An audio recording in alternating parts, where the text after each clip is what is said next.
Assalamualaikum warahmatullahi wabarakatuh. Alhamdulillah, wassalatu wassalamu ala rasulillah. KDM atau yang dikenal sebagai Kang Deddy Mulyadi itu dihina kan nggak bisa bahasa Inggris, nggak terlalu pandai bahasa Inggris.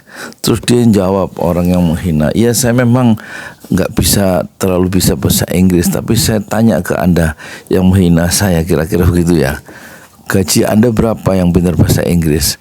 Kalau gaji saya 10 miliar dari AdSense saya di YouTube-nya KDM itu. Jadi dia membanggakan penghasilan yang besar dari YouTube meskipun dia nggak bisa bahasa Inggris. Ini konteksnya berbeda ya. Dia ditanya soal bahasa Inggris, dia jawab soal duit ya. Itu Jokowi juga nggak bisa bahasa Inggris tapi duitnya banyak ya sebagai presiden. Maksudnya gini, mungkin saya akan memberikan satu perspektif ya. Kalau pengen jadi presiden, kalau Deddy Mulyadi jadi presiden ya bahasa Inggrisnya kira-kira kan ada mempersoalkan ya diperbaiki bahasa Inggrisnya gitu. Terus jawabnya, buat apa bahasa Inggris ya? Saya memang nggak bisa bahasa Inggris tapi duit saya banyak 10 miliar ya. Ya nggak gitu juga sih jawabannya. Itu seperti orang nanya A dijawab B gitu loh.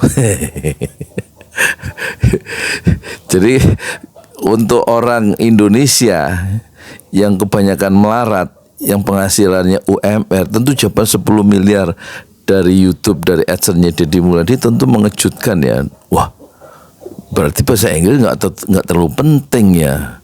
Yang penting duit, yang penting dalam hidup. Nggak gitu juga kan. Ini konteksnya KDM digadang-gadang sebagai calon presiden. Itu ya kira-kira bahasa Inggrisnya itu jangan bikin malu kayak presiden sebelumnya gitu. Kalau bahasa Inggrisnya bagus seperti seperti SBY, seperti Habibie, seperti Soekarno, kan enak kita punya pemimpin yang punya wawasan presidennya bahasa Inggrisnya bagus, jadi bergaul, bisa bercakap-cakap secara intelektual dengan tokoh-tokoh dunia. Jadi kan nggak bikin malu.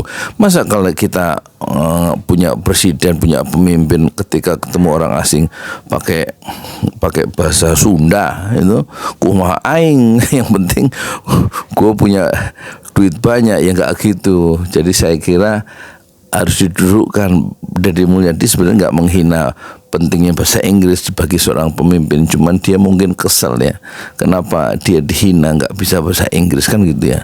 Ya sebenarnya nggak usah merasa terhina juga, biasa aja ya kan. Tapi kita salut tentu ya dengan kerajinan dari Deddy Mulyadi sebagai seorang YouTuber yang bisa menghasilkan duit 10 miliar. Itu yang kita contoh, tapi ya nggak usah menghina orang yang lain yang pandai bahasa Inggris gitu ya. Orang yang pandai bahasa Inggris juga banyak yang kaya raya, nggak dari AdSense, dari Google, tapi dari sumber yang lain ya kan. Seperti Habibie itu dari temuan-temuannya atau teori keretakan pesawat ya, yang menghasilkan jutaan dolar karena kecanggihannya sebagai seorang ilmuwan. Dia kaya raya bukan karena sebagai seorang YouTuber dan gajian dari AdSense itu ya kan. Selamat berjuang Kang Deddy Mulyadi jadi presiden tahun 2029 lawan Gibran, lawan Anies dan lawan Prabowo. Assalamualaikum warahmatullahi wabarakatuh.